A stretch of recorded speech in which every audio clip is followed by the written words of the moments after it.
We begin tonight with several breaking news stories. The first involving a shooting west of downtown on Frio City Road. San Antonio police called to the scene within the past half hour. Now, this is around the same area where a police substation is located. There is a bar right across the street. We have asked police if there were any injuries at that bar. So far, they've not been able to confirm any of those details. Our reporter Patty Santos is there at the scene trying to get an update. Also trying to learn more about a fire at a small apartment building. This is just north of downtown on Summit Avenue, not far from San Pedro. This is West Summit Avenue.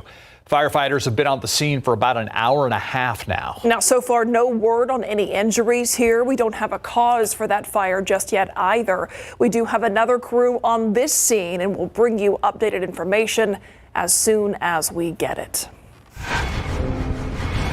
It makes me really happy that people that come here are seeing it, because that was the scariest thing for me, leaving the park that day and not being able to warn everybody. A woman wanting to warn others. She says her visit to McAllister Park took a disturbing turn. She says during that visit, she decided to record some videos of her dancing. But as the Night Team's John Paul Barajas reports, she caught something else in those videos. Disgust. I was in shock, disbelief. What should have been a fun trip to McAllister Park quickly became concerning for Marissa Rijos.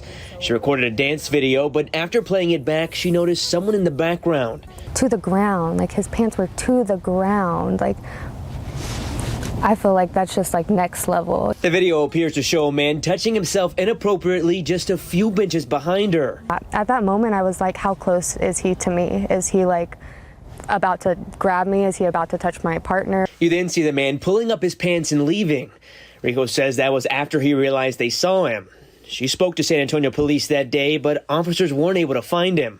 To be that comfortable, like what else are you doing and how often, you know, and you're still just out there doing it. She posted this to social media to warn others, but the comments were also reason to worry.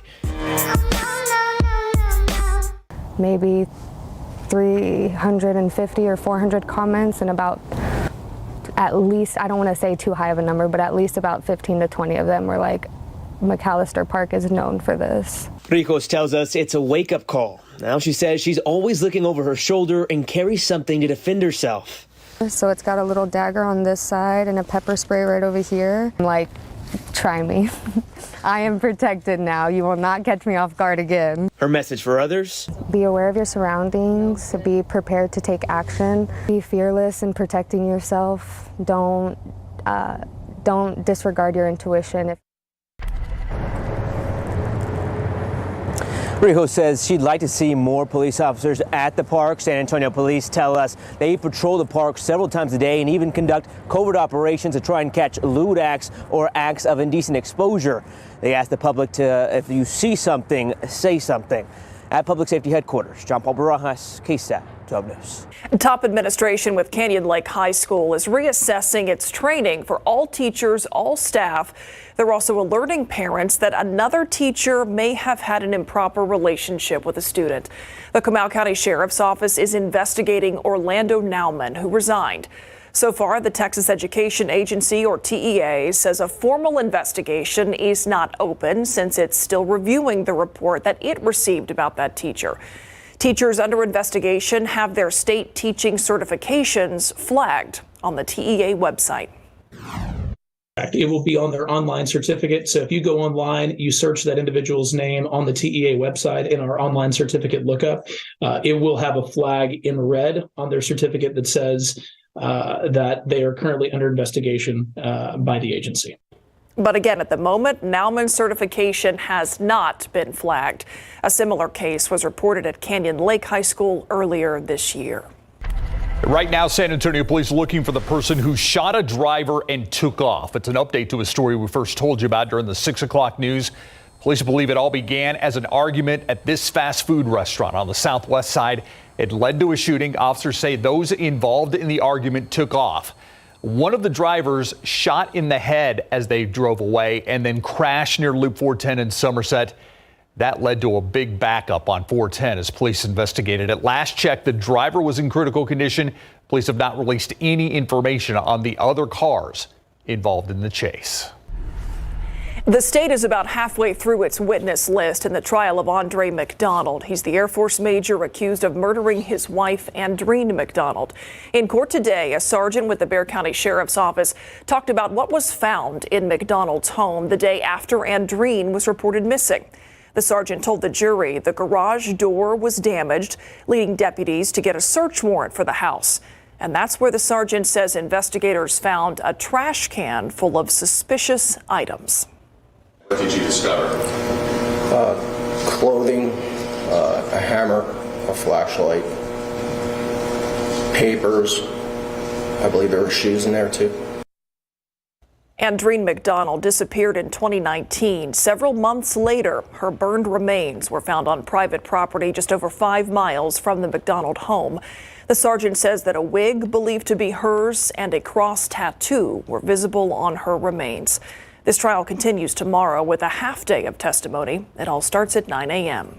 And now for a look at some of today's big headlines in your Nightbeat News Flash. One day after the San Antonio police body camera video in a shooting at a local motel was released, a second similar incident has happened. But in this case, the suspect died. The shooting happened last night in the parking lot of a Motel 6 along Loop 410 near Marbach.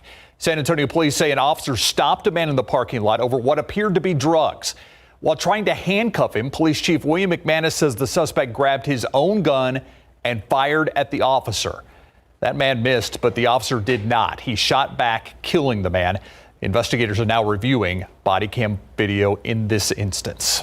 Southwest Airlines continuing to face scrutiny, this time from the U.S. Department of Transportation. They want to know what caused the meltdown over the holidays. Investigators looking at whether specifically Southwest scheduled more flights than they knew they could handle. Southwest canceled nearly 17,000 flights between December 21st and the 29th. If the airline's executives engaged in unrealistic scheduling, that could be considered an unfair and deceptive practice under federal law. The airline says it plans to fully cooperate with any government oversight. And a little bottle of liquor at the center of a big lawsuit. In this class action lawsuit, there are allegations the mini bottles of Fireball Cinnamon don't contain any whiskey. The suit seeks $5 million and covers customers in more than 10 states, Texas not one of them. The plaintiff claims the company's purposefully misleading customers with the word whiskey on the bottle of what's a malt beverage. The makers of the product say the distinction is clear. And that's a look at your Nightbeat News Flash. I want to get you ready for tomorrow morning. You're going to notice a chill in the air, that's for sure. Temperatures falling off very quickly right now. And tomorrow morning, most of us in the mid-30s, 34 around San Antonio. You get just outside of town, especially to the north and west, and even a light and brief freeze. 31 in Kerrville, about 30 degrees in Comfort in the morning. Bulverde, Bernie, about 32 along with Rio Medina. So in San Antonio, your 12-hour forecast, 7 a.m. 34, sunny. By noon, we're at 53, but below average in the afternoon, a high of only 58. We have another round of rain that's headed our way. I'll talk more about what type of rain and how much we could get where in just a bit. Thank you, Adam. Still ahead on the Night Beat. So many of you reached out last night after the story, wanting to help. We're going to check back in on the effort to help a local woman living in a condemned apartment, what her neighbors are now sharing with us after we shared her story with San Antonio last night. Plus, a series of water main breaks leads to a home on some not so solid ground. KSAT Investigates learned the owner of the pipe is San Antonio Water System. So why has this issue gone on for so long? That story next on the Night Beat. I want to go back to that breaking news we have at the top of the show. It is a shooting, and I'm guessing it did not take police long to get there since it is right next to a police substation. And our Patty Santos is also there live tonight getting some information. So, Patty, what do we know at this point? We know that 2 people have been shot, a 30-year-old and a man in his 50s. Take a look. This is the scene right outside the Frio City Road across the street from one of the police substations. Police telling us they're not getting very much cooperation from any witnesses who may have seen what took place. But you're seeing the shell casings on the ground as well as police investigating some shots on this vehicle. At this point, they're trying to figure out if the suspect that aimed at them took off on a vehicle or ran away. They're, again, not very limited right now on the information that they have, but we know that the 30-year-old that was struck, he was just an innocent bystander right outside this bar. They tell us there were people inside the bar. They don't have any cameras, however, at this bar, so police are just trying to piece together whatever they can, hoping that somebody has information on this. But again, 2 people hit, a man in his 50s and a man in his 30s. We'll get more information as we get it. We'll put it on KSAT.com. I'll send it back to you. Patty Santos reporting live. Thank you, Patty. Well, a Castle Hills woman has endured 5 water main breaks in the front yard of her house since 2020. 5. And those spills drastically impacting her property. And according to her, they've now caused tens of thousands of dollars in damage to her home's foundation. As KSAT investigates learned, the owner of that pipe, the San Antonio water system, says it's not responsible. One leak resembled a geyser. Others, large sinkholes. All of it unfolding in front of Dorian Patrick's home, where large rocks rest atop her roof, and her back door takes a colossal effort to open. Do I want to do my plants again? Do I want to do my trees again? The damage to my landscape alone is troubling. The damage to my house is devastating. Patrick's beloved St. Augustine grass was washed away several breaks ago and was replaced by landscaping that has also since been wiped out. The culprit, according to SAWS, the country's extreme drought last year, which forced local crews to make a record number of repairs to water mains.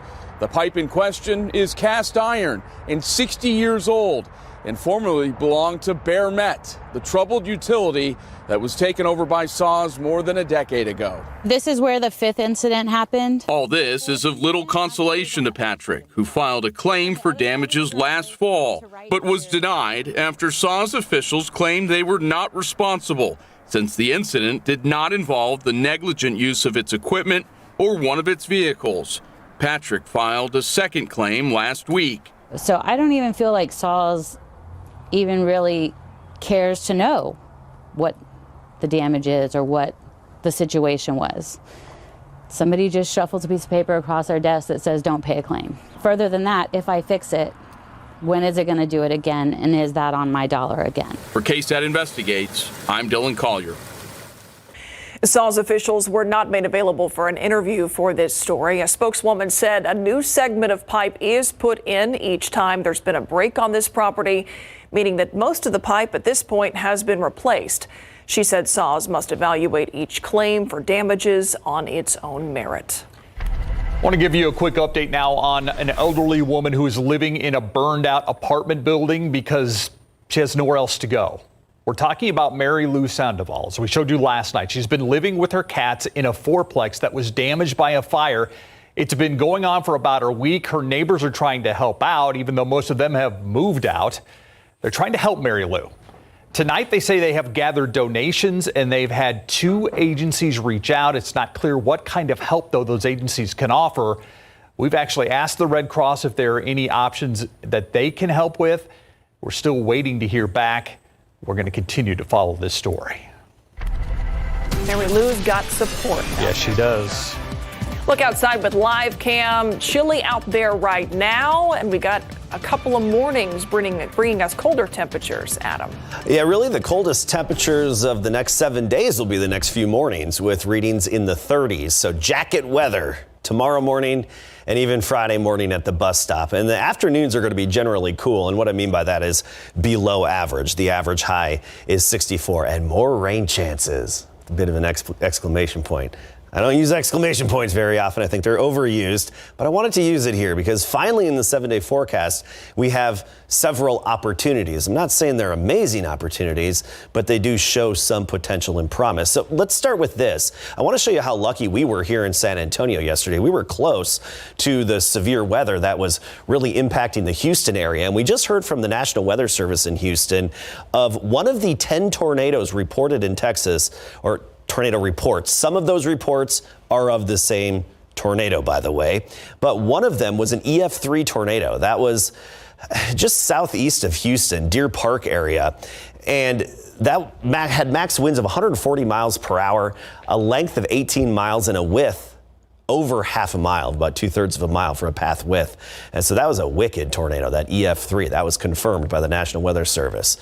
Our rain chances, they jump up again Saturday. Now, here's the caveat. 40% for actual showers, but about 100% for drizzle and sprinkles. Okay, that's what we're looking at on Saturday, a damp day. And then notice we get into next week.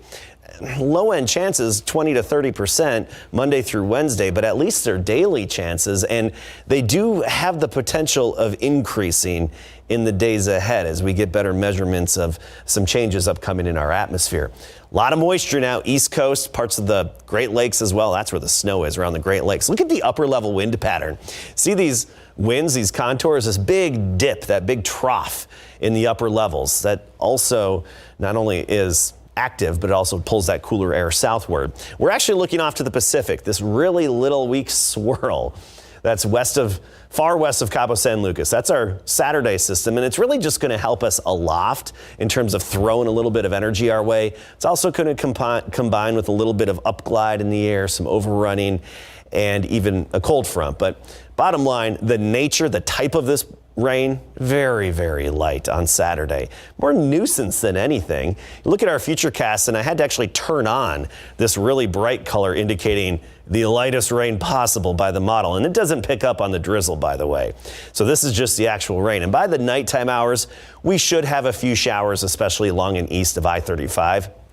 Again, that's Saturday and Saturday night, and then clearing out as we get into Sunday. In terms of actual accumulations, by Saturday 2 p.m., maybe a few hundredths of an inch here and there, 5/100ths of an inch about, and we'd be lucky by noon on Sunday when the sun comes out, we'd be lucky to have 2/10 of an inch, but higher potentials east of town, as is often the case in these scenarios. Next few days, very similar, 30s in the morning, upper 50s in the afternoon, 62 by Saturday. Sunday will clear out, be up to 70 degrees, and then next week back near 60 for highs, so unseasonably cool. Really quickly, look at the top of your screen. That bright dot over the moon, if you were outside today, that was Jupiter. So you saw it very close to the moon. You can see Jupiter out there tonight. Pretty cool. Thanks, Adam. All right. Spurs Lakers, not exactly setting the NBA on fire this year, but you always want to beat the Lakers. Yeah, and I'll tell you what, in this controversial game that already we've had some dust up with Russell Westbrook, and at the same time Anthony Davis trying to work his way back into the lineup here, coming off the bench tonight in his first game back for missing the last 5.5 weeks. Some early highlights to show you when we come back. And a former Roadrunner is an award finalist in the NFL. Coming up.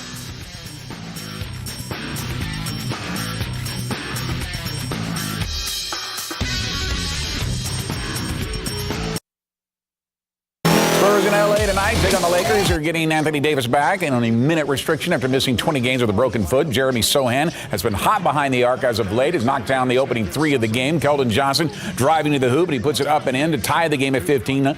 Or Malachi Branham knocks down this 3 to cap off a 9-0 run to help the Spurs get out to a 5-point edge. Things get heated when Russell Westbrook grabs Zach Collins around the shoulders, throws him to the ground. Westbrook picks up the flagrant foul. Collins gets 2 shots, and the Spurs get the ball back. There's a little history between those two, recent history, in fact. Let's go to the scoreboard now and see where they stand. We're down in the second quarter, just over 5 minutes to play in the first half. 47-42 Spurs.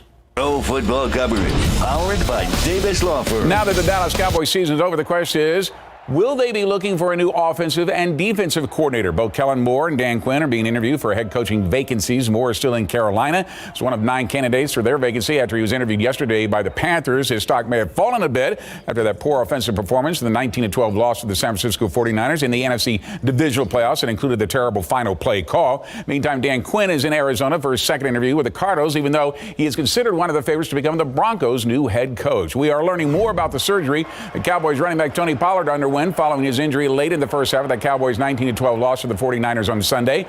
The surgery, called a tightrope procedure, was actually used for double duty to repair his high ankle sprain that occurred when he was dragged down from behind, and at the same time help allow his fractured fibula to heal without traditional rods and screws. The healing process will take over the next 2 to 3 months. Should be good to go for training camp. That said, Pollard is scheduled to be a free agent after his 4-year contract runs out, and while the Cowboys would like to negotiate a new deal with Pollard, they can also use their franchise price tag to keep him. That could be in the neighborhood of just over $10 million for a running back. Should the Cowboys choose not to do that, then Pollard becomes an unrestricted free agent starting on March the 15th, coming off a career year in the NFL with 1,007 yards and 12 touchdowns. At the same time, Ezekiel Elliott's contract is done with his guaranteed money, but says he would like to stay in Dallas for less than he's due to make coming up this season at $10.9 million. But with the release of running backs coach Skip Heath today, Clarence Hill of the Fort Worth Star-Telegram writes that does not bode well for Zeke's return. Dallas Cowboys rookie Sam Williams was driving 98 miles an hour in a 55-mile-an-hour zone, weaving between cars when he was involved in a crash last December. That's according to Plano police, who cited the Cowboys' defensive end for reckless driving after he collided with a car driven by a 71-year-old woman. No one was seriously injured, but Williams' sports car was severely damaged, admitting later he was lucky to be alive.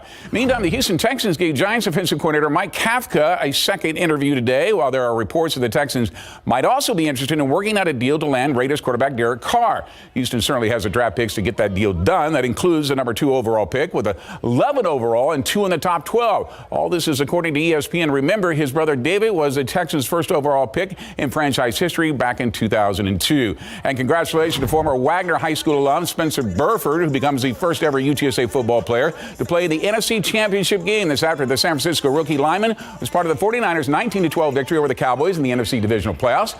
Larry Ramirez visited with Spencer before the Cowboys game, where he has started in every single game this season, regular season and playoffs. And an NFC title game will be on Sunday. It'll be the early game at 2 between the 49ers and the Eagles. A former UTSA Roadrunner is a finalist for Defensive Rookie of the Year. Next. Pro football government, powered by Davis Law Firm. Kansas City star quarterback Patrick Mahomes proclaimed himself good to go for the AFC Championship rematch with the Cincinnati Bengals after he suffered a high ankle sprain in the Chiefs' 27-20 victory over the Jaguars. It's doing good. You know, I've had a few days of treatment, a few days of rehab. Excited to get on the practice field and kind of test it out and see where I'm at, but it's feeling good so far. All right, here's that matchup on Sunday. Be the late game, 5:30 between the Chiefs and the Bengals. Mahomes is also one of 5 finalists for the 2022 Associated Press NFL MVP Award and Offensive Player of the Year Award. That was announced today, where he will be joined by Jalen Hurts of the Eagles, Josh Allen of the Bills, and the Bengals, Joe Burrow, and the Vikings, Justin Jefferson. Mahomes took the NFL's MVP title in 2018. The Cowboys' Micah Parsons is up for the AP's Defensive Player of the Year, along with the 49ers' Nick Bosa and Chris Jones of the Chiefs. Bosa led the NFL in sacks with 18.5, Jones with 15.5, and Parsons with 14.5. And check out who was up for Defensive Rookie of the Year. Former UTSA Roadrunner Tariq Woolen with the Seattle Seahawks. He has been joined by Ahmad Sauce Gardner, cornerback for the Jets, and the Lions defensive end Aiden Hutchinson. Tariq finished with 6 interceptions and 16 pass defense. How about that? 2 Roadrunners, 1 playing in the NFC Championship, and now 1 up for an AP award. That is awesome. Shows you the quality of the program. It's growing every day. You're right. Thanks, Greg. We'll be right back. Want to get back to that breaking news north of downtown. I believe this is the Alta Vista neighborhood. A fire at a small apartment building on West Summit Avenue has turned deadly. 5 dogs died. 3 others were rescued. Firefighters say all 8 of those dogs were in one unit. Yeah, investigators believe that fire started between floors before catching a second floor unit on fire, and a neighboring apartment was also damaged. An exact cause for what started this fire has not been determined yet, but fires believe it was an electrical problem. Yeah, at one time I believe there were 12 different fire units that were out there on the scene of a small apartment building, as we said, just off San Pedro. That's it for the Night Beat. Yeah, thanks for watching.